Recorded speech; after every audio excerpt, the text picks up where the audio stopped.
નમસ્કાર દર્શક મિત્રો, હું છું જિગ્નેશ મહેતા. રેમી ન્યૂઝના ડિજિટલ પ્લેટફોર્મમાં આપનું સ્વાગત છે. જોઈએ આજના મુખ્ય સમાચાર.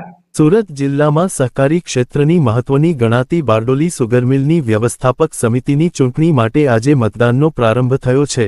કુલ 15 બેઠકો પૈકી 14 બેઠકો માટે મતદાન યોજાઈ રહ્યું છે, જ્યારે એક બેઠક બિનહરીફ થઈ છે. ચૂંટણીમાં સહકાર પેનલ અને કિસાન પરિવર્તન પેનલ વચ્ચે સીધો જંગ જોવા મળી રહ્યો છે.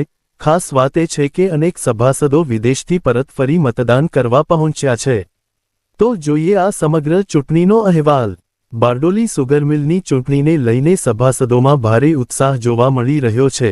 કુલ 5340 સભાસદોમાંથી આશરે 2430 સભાસદો આજે પોતાના મતાધિકારનો ઉપયોગ કરશે. સુરત જિલ્લામાં 3 સ્થળોએ મતદાનની વ્યવસ્થા કરવામાં આવી છે. પલસાણા તાલુકાની ગંગાધરા હાઈસ્કૂલ, બારડોલીની કન્યા વિદ્યાલય અને કામરેજની વિહાણ હાઈસ્કૂલ ખાતે મતદાન શરૂ થયું છે.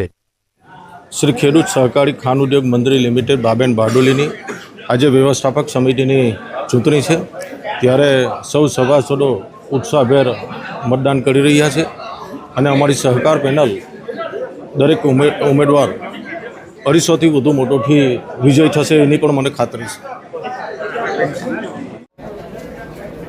આજે 16મી ઓગસ્ટ 2026ના રોજ શ્રી ખેડૂત સહકારી ખાંડ ઉદ્યોગ મંડળી લિમિટેડ બાબેન બારડોલીની ચૂંટણી યોજાઈ રહી છે.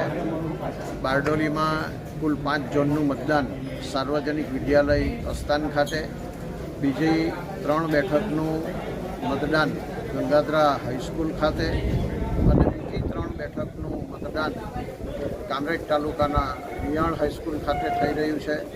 સવારે 9 વાગ્યાથી જ મતદારો ખૂબ જ ઉત્સાહભેર અને શાંતિપૂર્ણ માહોલમાં મતદાન કરી રહ્યા છે.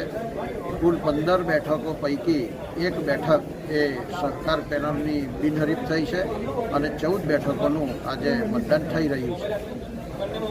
જન્મભૂમિ, કર્મભૂમિ અને માતૃભૂમિ એના ખેંચાણની આખી લાગણી જુદી છે અને મારા છેલ્લા 30 વર્ષના સહકારી રાજકીય સામાજિક જીવનમાં જે અમે કામગીરી કરતા હતા એ બધા મિત્રો જ્યારે આગ્રહ કરતા હોય એ સિવાય અમારો પોતાનો સ્વાર્થ ગણીએ તો સ્વાર્થ, કારણ કે પરદેશ કરતાં અમારું અહીંયા આર્થિક હિત વધારે છે, તો એને ધ્યાનમાં રાખીને અમારી ફરજના ભાગરૂપે અમે મતદાનમાં જરૂરી સમજીને અમે પોતે અમારી સ્વેચ્છાએ આ નિર્ણય કરીને આવીએ છીએ અને અમારા હિતની જાળવણી અમારી દ્રષ્ટિએ જે કરી શકતા હોય એને સહકાર આપીએ છીએ અને અમારી ફરજ પૂરી કરીએ છીએ. આશરે કેટલા લોકો વિદેશથી આવ્યા છે? એ ચોક્કસ આંકડો તો નહીં આપી શકાય, પણ લગભગ મારી જાણ મુજબ 250થી 300 જણા આવી શક્યા હોઈ શકે એવું મારું અનુમાન છે.